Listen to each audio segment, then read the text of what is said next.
Hello everyone and welcome to Deep Linux and another video from the heap series. In this video I'll continue talking about the various bin types in glibc. Now we already talked about the unsorted bin, which is the bin that the free blocks end up there at first whenever they're freed. Then the unsorted bin, given some conditions, will coalesce the free blocks inside of it and distribute it among other determined size bins, namely the small bin, covering sizes up to, but not including 1024 bytes on 64-bit systems, or large bins, which is anything above that, grouped together in groups of size 8 bytes, 32 bytes, so on and so forth. This is so that we can easily look up free blocks of memory whenever we want to allocate them, instead of having to carve it out of the top chunk, or extending the heap using break, or doing mmap.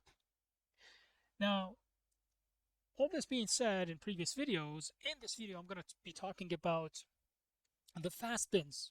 Now, fast bins lie one step before that, so they actually precede the unsorted bin in the hierarchy of the glibc cache. So what happens is that whenever you free a block of memory, depending on the size, it first ends up in a fast bin. And then, if it doesn't have to go into the fast bin because if it's not a certain size that would fit in a fast bin, it would go to the unsorted path, and then it would go to the small bin path or large bin. Now, what's the size? Well, the size turns out to be maximum of 160 bytes with delta sizes of 16 bytes. So you have roughly about, well, actually exactly about 10 fast bins. Now, let's look a little bit at the code and see if we can find fast bins here, and look at the code and try to understand what they do. So here, this is the part where we have the large bins and small bins, which we already covered this part in the other videos. And this is the unsorted bin part. And this is fast bins. So you can read this to understand the functionality of fast bins. And the fast bins are singly linked, by the way. They have different sizes. The maximum fast bin size is 80 times size SZ divided by 4.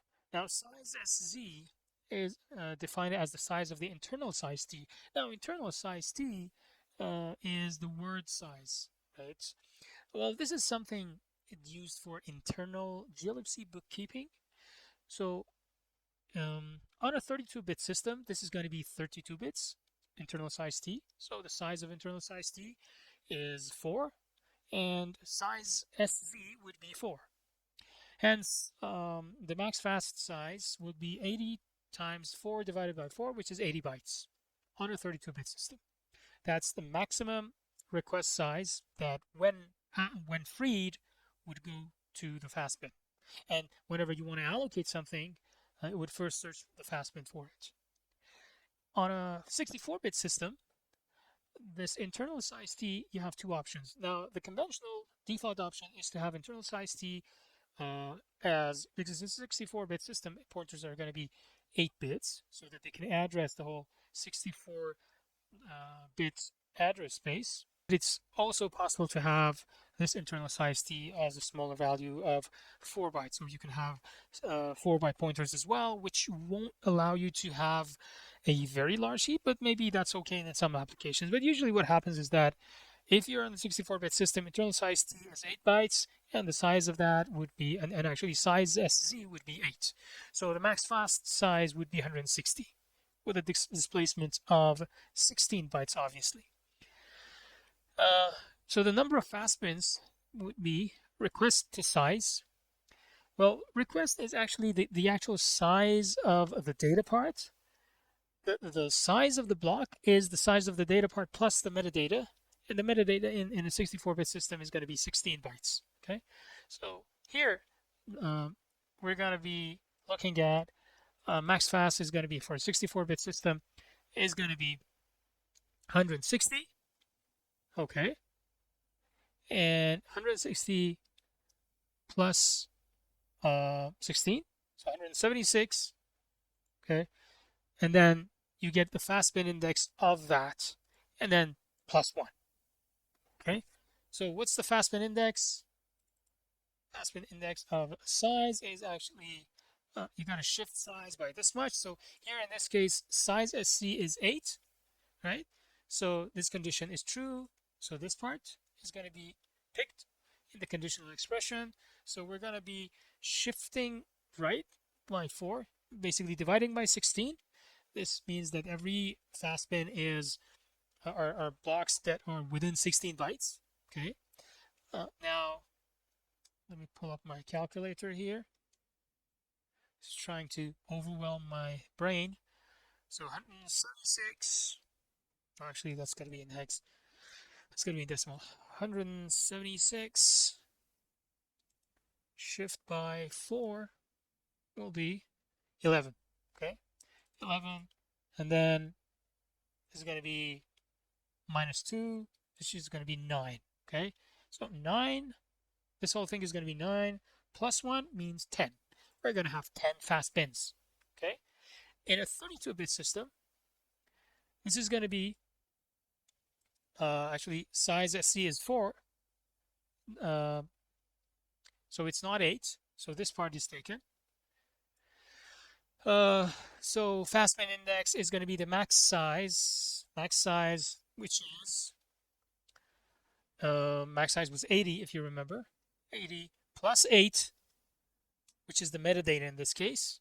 This in the 32-bit system, pointer are 4 bytes, two pointers, like 2 words. Let's say if you make 2 words, sorry, not pointers, 2 words, and we'll get 88 bytes. 88 bytes.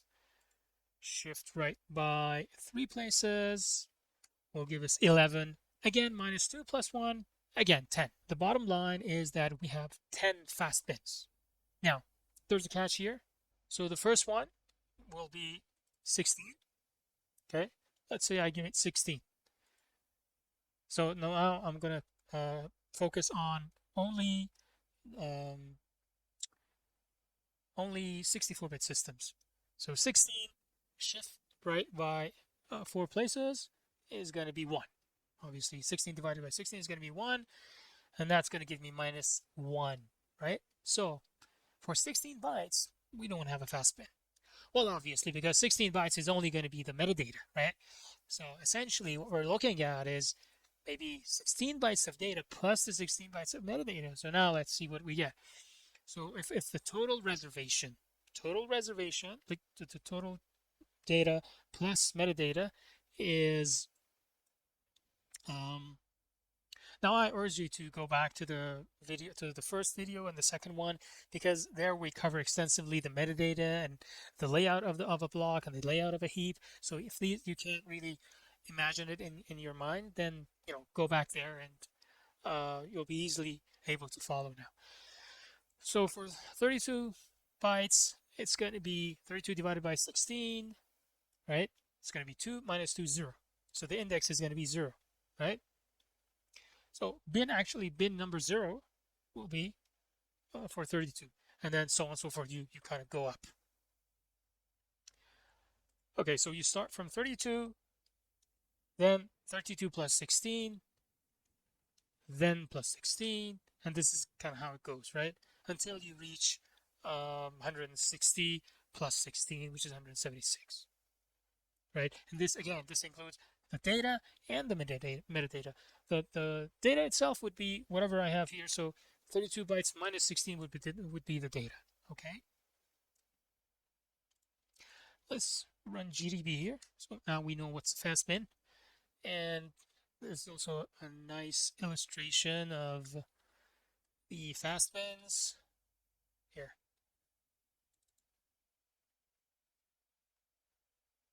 You know, you have fast bin size 16, 24, 88. Now, of course, this is for 32-bit system. So for a 64-bit system, it's going to be starting from 32 and then in increments of 16 bytes going up until 176, right? So fast bin 1 until 10. You have 10 fast bins. And then these are just like the small bins, but um, there's a forward pointer. The backward pointer actually does not exist because uh, we only have a singly linked list. And um, I may actually allude to it that why we don't need a doubly linked list like in the unsorted list or in the small bins and or in the other bins because we really don't need to uh, take out an element from the middle, right? We can just take one element from either end. So we don't really need to have a doubly linked list because the reason that we have fast bins. Okay. Now, up to this point, what I had done is that in all my previous videos, I had fast bin disabled. How did I do that? Well, I used the glibc tunables. Now, before going through that, let's contemplate about why do we need these fast bins to begin with? I mean, wasn't the unsorted bin and small and large bin enough? Why do we have to put this additional complexity into the heap? And and then the way it works is that for everything that's freed, if it fits into one of these sizes, will end up on one of these fast bin linked lists. If not, it will go to the unsorted, which would then, you know, push it out, coalesce it, and push it out to small and large bins. And on the other way around, when you're allocating, if it fits one of these sizes, right, you would first search the fast bin. If you can't find anything here, then you'll go to the other bins and try to find it from there. Okay, so why do we need the fast bins? Well, see, the idea behind having to put fast bins is that, um, you know, if you've written a lot of programs that deal with dynamic memory or the heap, you've realized that there is a very frequent pattern of allocations and deallocations. So, for instance, let's say you know you're inspecting objects on a list, right? So you could be, let's say, allocating, or let's say you're copying a list somewhere else, or you know you're doing linked list operations or something like that. What you're going to do is that you're going to have a record, a fixed size, and then you're going to be continuously allocating that, processing it, and then freeing it. But then immediately you're going to allocate another record of the same size. So you're going to be going through this pattern of allocation, deallocation of blocks of the same size. Let's say you're going to do a malloc of 32 bytes and then free that pointer. And then do another malloc of 32 bytes and then free that. So the idea is, if I'm going to be doing this, why go through the hassle of sending this 32 bytes to the unsorted bin and then having it be coalesced and then sent to small bins and everything for us to immediately actually go and allocate this guy back, right? I've already coalesced it, I've already sent it to another bin. I've gone through a lot of CPU intensive pointer arithmetic, and you know, it's just not worth it. So the idea is, hey, let's keep these around for a while. So whenever you free it, you just keep it around. Maybe you're going to allocate it right away. Okay, that is the idea of fast bins. And why only for small blocks? Because applications tend to use small blocks more often than larger ones. These are just empirical um, algorithms. It's, you know, they have been fine-tuned over the years based on benchmarking over many different types of application. And they usually work very good. However, there are these corner cases, corner applications that kind of push your glibc to the limits. I've seen those things happen in those cases. So I've seen cases that fastbins would actually slow down your code. Why? Well, I'll explain in a little bit. Let's look at what a fastbin looks like. Now, I'm not gonna be disabling fastbin anymore, but I need to be disabling the per thread cache. That's a different kind of bin that we're not gonna cover right now, but we're gonna cover in a later video because it would be just too confusing. So I'm just gonna set an environment variable to disable fastbin. I would set this. So we have an environment variable called glibc tunables. So if it's in a shell, you can actually go and say, this is your application that you want to run. In this case, it's a malloc benchmark. And I'm just saying, well, set this environment variable to, sorry, this is a typo, to glibc malloc tcache count equals 0. So this is basically disabling my tcache, which you don't know what it is for now, and that's okay. And then I'm also setting another one, which is the glibc.malloc.maxfast equals 0. This is actually disabling the fastbins. So all I want to do in this case, I don't want to do this or this other one, which is going to be explained in another video. All I want to do is this guy. I just want to disable the tcache, right? I can do it like this in bash, just like you would set any other environment variable before running the command, and that would put those set of environment variables appended basically to the set of environment variables that the process inherits, right? Or because I'm going to run this in GDB, GDB has a command for this that says set environment, your environment variable, and then the value. And in this case, I just want to disable tcache. I want to have max fast on. In the previous videos, max fast was always 0 because I needed to explain how the unsorted and small and large bins work without fast bin interfering. Okay, so here I'm going to load up my heap. Actually, I'm just going to use this. It should be enough for me. Small bins, I believe that should be okay. Well, let's check. Yeah, okay.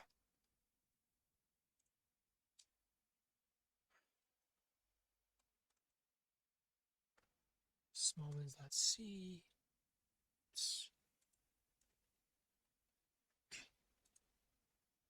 .c. Yeah, we have two frees here. So we have a size of 8 and a size of 16. And then we free these guys, and then I probably don't even care about the rest. Right? All I want to show is that, yeah, I have a malloc of 8, malloc of 16. Actually, these two both fit into the same fastbin. Because the 16 bytes apart, so it's going to be a fastbin number 1, the first one. Like, whatever the index starts from, it's going to be the first one. Okay? Yeah, and this is also going to be using the last fastbin, pretty much. Yep, it's going to be the last, because this is 160 bytes. So yeah, let's run this. Let's load this up. I'm gonna get a list and then set a breakpoint at line 10, and also set a breakpoint at line 19 before I start to do the freeze, and also set a breakpoint in the loop. Breakpoint at line 29. Don't have to specify the file name because this is the only file that I have in my executable. Yeah. Well, no line 29 in the current file. Yeah, that's interesting.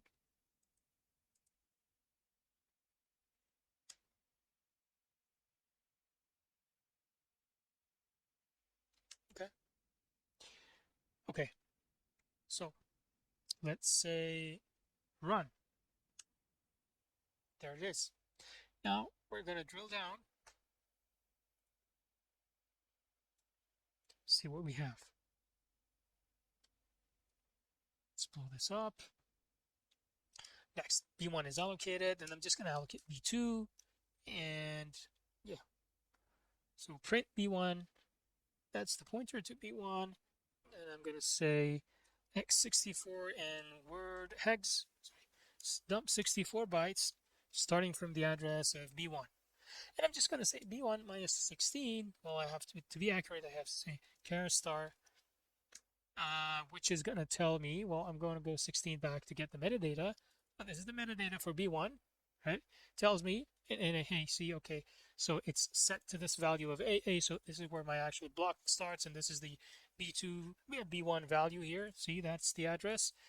But then this is the size of this block, and it's 20 hex. You know that the last 3 bits are just some flags. So 20 is 32 bytes, which makes sense because there's 16 of the overhead plus this whole thing is 16 bytes. I mean, smallest malloc you can do, the actual internal size that you can get is 32 bytes in a 64-byte system. Otherwise, you can't fit everything in. Like you have to be careful with the alignment of 16 bytes. You have to be careful that you need the headers and everything that's going to give you a minimum of 32 bytes. Anyways, so the next one is again 32 bytes, including the whole thing. And this last bit says that the previous is allocated, meaning that this guy is not free, obviously. And this is the top chunk, and So let me just go ahead, allocate this as well. Oh, okay.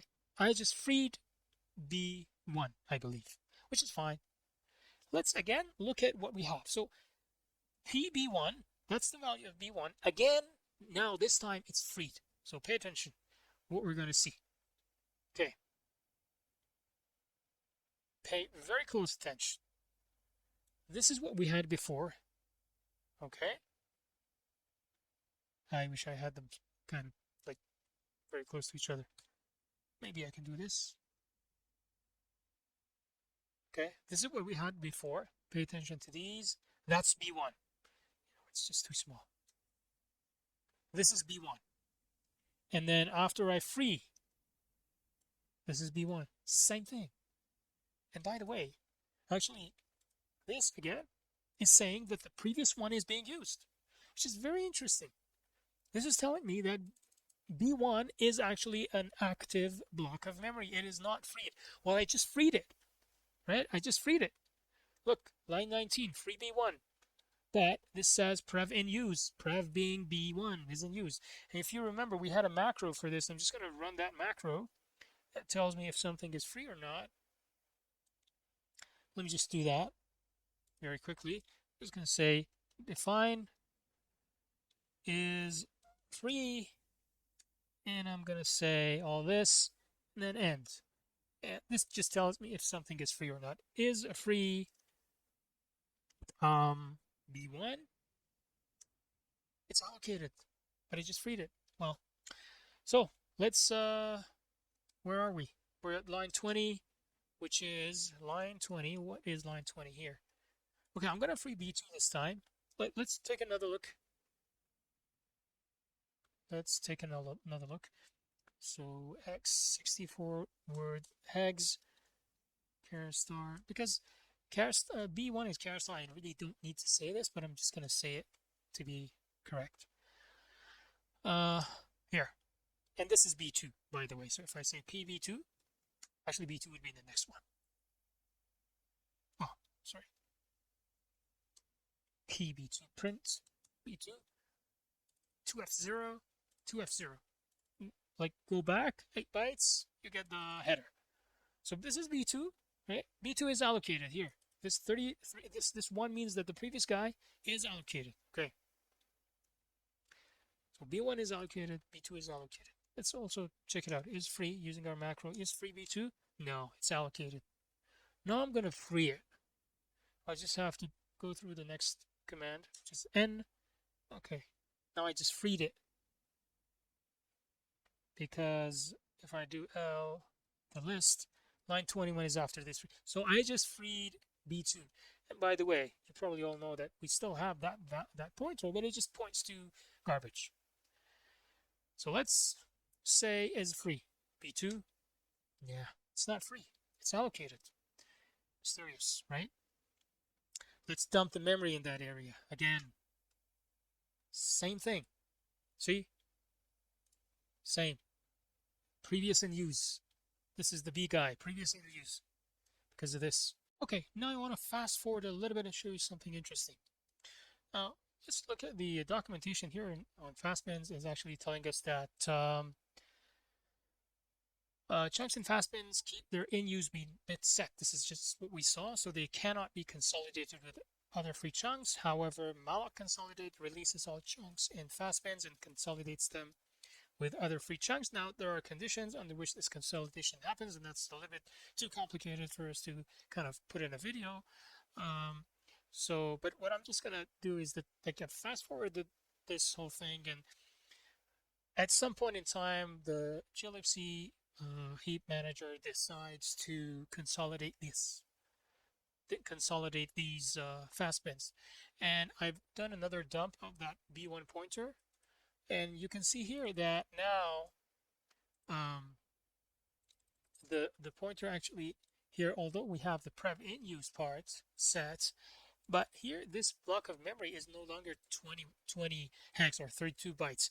It's being coalesced into two blocks of now the size of 40, which is 64 bytes. So before, if you remember, I don't have it here, but before this used to be 20, and then this other one used to be, again, same thing. Now this is twice, so it's actually consolidated B1 and B2. And you see that here, this tells me that the previous block of this size is actually free. Okay, so if I say is free B1, it's going to tell me it's free. Now it won't make sense to say is free B2 because B2 is actually consolidated now. Okay, so B2 is no longer an independent block itself. So if you said is free B2, it would wrongfully go here and say, well, B2 is allocated, but the heap would never ever actually consider B2 as a block because as it's walking the heap, it will just skip over B2 and come to the next block here, right, which is B3. Anyway, so you can see the consolidation, and you can see that the backward and forward pointers are now here. So this has actually been put into either the unsorted bin or the small bin. If I say print main arena, you can see that, yep, it's in the small bin. So the small bin has been initialized to some value for this particular size of small bin, right? So it has been coalesced. Let's go forward. Next. Okay, I'm going to allocate a block of 160. Next, okay. Set it to this value. So print bx, the address of bx is that much. So dump that memory bx minus 16 because I want to see the word before that, right? So this is the size b1, meaning the 160 bytes. This is my bx. Now I'm going to free it. So next, I freed it. Let's dump it again. Well, see? What happened here is that it got added to the top chunk. So the top chunk has been updated now because it was the last block of memory. So in this case, although you thought that, hey, oh yeah, it's 160 bytes and that's the same size that's going to fit in a fast bin, it didn't end up in a fast bin. Why? Because it's toward the end. It's right before the top chunk, which is the end of the heap in this arena. So whenever it frees, then the top chunk is going to go from here all the way pushed back. Well, actually, it's going to, be updated, brought up to this value, right? And that makes sense because you're freeing the heap from its boundaries. So it doesn't make sense really for this to go into any of the bins, let alone the fast bin. Now, there is in the main arena, there's a fast bin field, and it just like small bins and large bins, it's the head pointer for the linked list. Well, in this case, because the fast bin got coalesced into the small bin, now this is empty. But usually when something ends up in the fast bin, you should see that these pointers get updated. We never actually answered the question as to why a block of memory is kept in the allocated state, although it's freed when it's on the fast bin. Why? We saw that, right? Let's kill this process and start over again. Info breakpoints are still there. I'm just going to say run, do the mallocs, oops, do the mallocs, sets, malloc. Okay, free.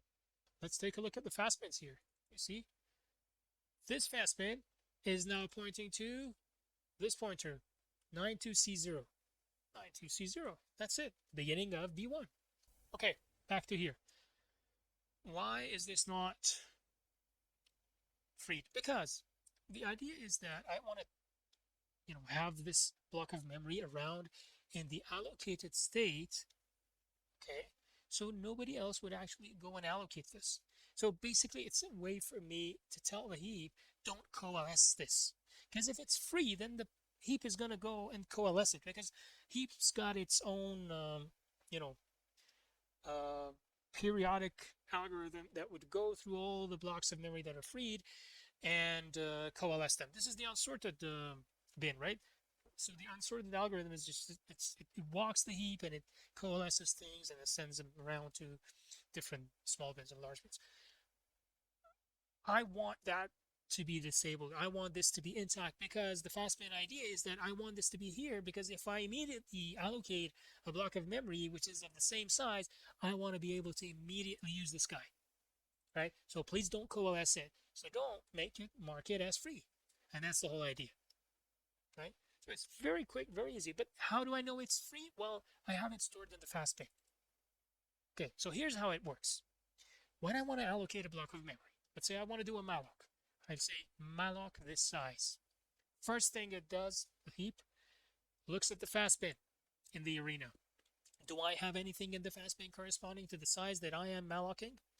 If the answer is yes, that's what I'm going to get very quick. If the answer is no, then I'm going to look into the other bins, the unsorted bin, the small bin, and whatnot. If the answer is no, then I'm going to have to, where's the top? Yeah, I'm going to push this top chunk a little bit further to the bottom of the heap and make room for a new block. If I don't even have that room available, I'm just going to extend the heap with break, right? With the break system call that I explained in the first video. So I've said all of this. Let's do a benchmarking of how fastbins change the performance. Now, I said that fastbins work best when I alloc and free the same size. So I've written a script that would a C program that just does that for me. It's the executable. So these are, this is basically so that I kind of put my heap in some sort of a normal state. Because if my block is toward the end, like right before the top chunk, and I free it, I'm just going to change the top chunk. I'm not going to send it to fastbin, and you already saw that. So what I'm going to do, I'm going to allocate a bunch of memory, and then I'm going to take this in the middle, right, and then free it, and then allocate it, and free it, and I'm going to do this a billion times, and I'm just going to simply see what's the time difference between all the whole thing, how much it takes to run this whole thing. Okay, so I'm going to say glibc tunables, glibc, well, let me just copy and paste them. I don't want to have some typos here. Okay. I want to have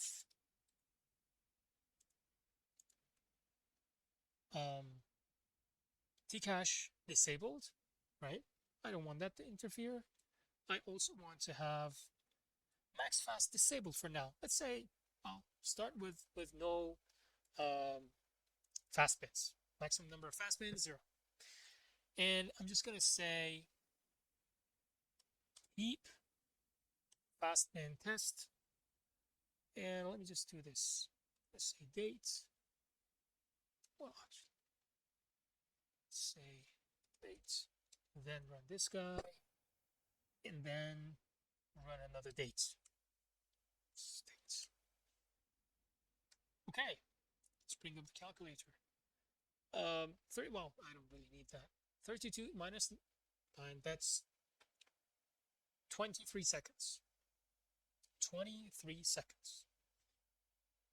Without any fast bits. 23 seconds. A billion allocations in the allocations of the same size. That's it. Now let's have the fast bin is enabled. Oh, the default way. Let's see what we get. So compare 23 seconds to whatever we're going to get here. This is 15 seconds. 23, 15.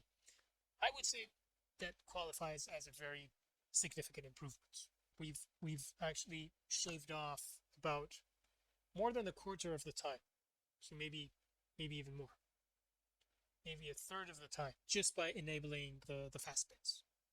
However, as I said before, I've seen cases where having fast bin enabled, which is the default way, would mess things up. And mind you, I do not recommend that you play around with glibc tunables unless you really know what you're doing, because there's a 99% chance that they are in your benefit. Okay, so the reason that fastbin could slow things up is that because, as you saw, it doesn't really free the memory, so it could result in sort of a memory fragmentation. And this means that you're going to end up with pieces of memory that kind of are stuck between allocated blocks, and you can't coalesce them, you can't really use them because you're not allocating them back.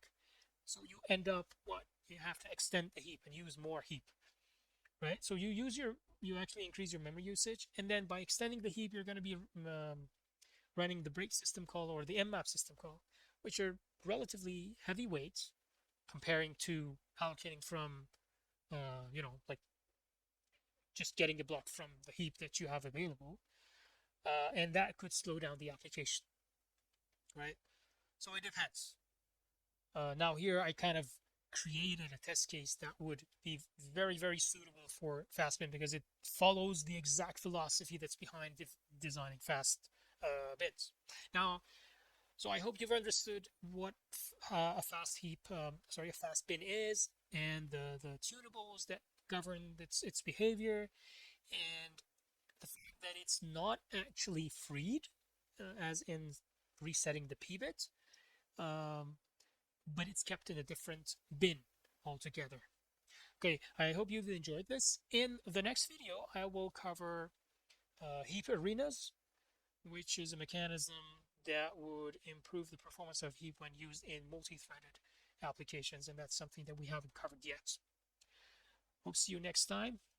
Take care and bye.